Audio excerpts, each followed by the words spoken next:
Shalom, selamat malam ibu dan teman-teman saya. Pada kesempatan ini saya atas nama Henrikus Nangadangugalu dengan NIM 2123814009 ingin mempresentasikan hasil kerja saya pada klasifikasi B3.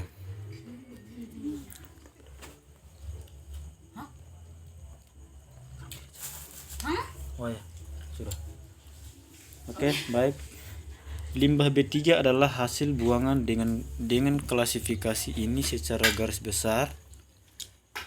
Limbah B3 sebenarnya bahan baku yang berbahaya dan beracun yang tidak digunakan lagi karena rusak. Limbah ini juga bisa berbentuk sisa kemasan, tumpuhan, sisa proses dan oli bekas kapal yang memerlukan penanganan dan pengolahan khusus. Pengertian limbah B3. Kata B3 merupakan akronim dari bahan beracun dan berbahaya.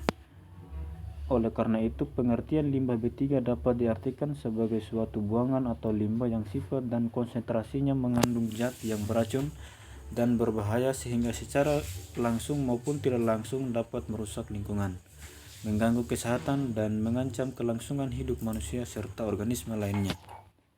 Limbah B3 bukan hanya dapat dihasilkan dari kegiatan industri, kegiatan rumah tangga juga menghasilkan beberapa limbah jenis ini. Beracun atau toksik.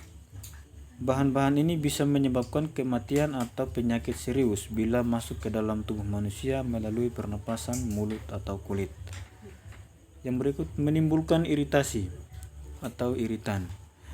Bahan ini berwujud padat maupun cair yang jika terjadi kontak secara langsung dengan kulit atau selaput lendir dapat menyebabkan peradangan. Yang berikut korosif. Di sini limbah B3 adalah bahan yang menyebabkan kulit iritasi atau terbakar, membuat besi berkarat dan memiliki pH sama atau kurang dari 2 untuk limbah B3. Yang berikut limbah mudah meledak atau eksplosif. Adalah limbah yang melalui reaksi kimia dapat menghasilkan gas dengan suhu dan tekanan tinggi yang dengan cepat dapat merusak lingkungan. Yang berikut limbah mudah terbakar atau flammable. Adalah limbah yang bila berdekatan dengan api, percikan api, gesekan atau sumber nyala lain akan mudah menyala atau terbakar, dan bila telah menyala akan terus terbakar hebat dalam waktu. Contohnya cat akan menyala ketika kontak dengan api karena mengandung alkohol. Yang berikut limbah reaktif. Adalah limbah yang menyebabkan kebakaran karena melepaskan atau menerima oksigen atau limbah organik peroksida yang tidak stabil dalam suhu tinggi. Limbah yang menyebabkan infeksi adalah limbah laboratorium yang terinfeksi penyakit atau limbah yang mengandung kuman penyakit, seperti bagian tubuh manusia yang diamputasi dan cairan tubuh manusia yang terkena infeksi.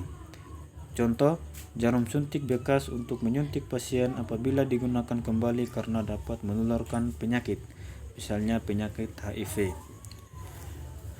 Yang berikut berbahaya bagi lingkungan atau dangerous to the environment.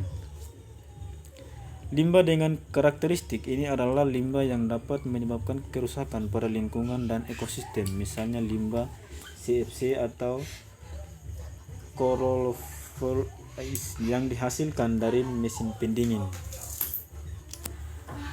Yang berikut pengoksidasi atau oxidizing. Limbah pengoksidasi adalah limbah yang dapat melepaskan panas karena teroksidasi sehingga menimbulkan api saat bereaksi dengan bahan lainnya. Limbah ini jika tidak ditangani dengan serius dapat menyebabkan kebakaran besar pada ekosistem. Contoh, limbah B3 dengan sifat pengoksidasi, misalnya kaporit. Terima kasih.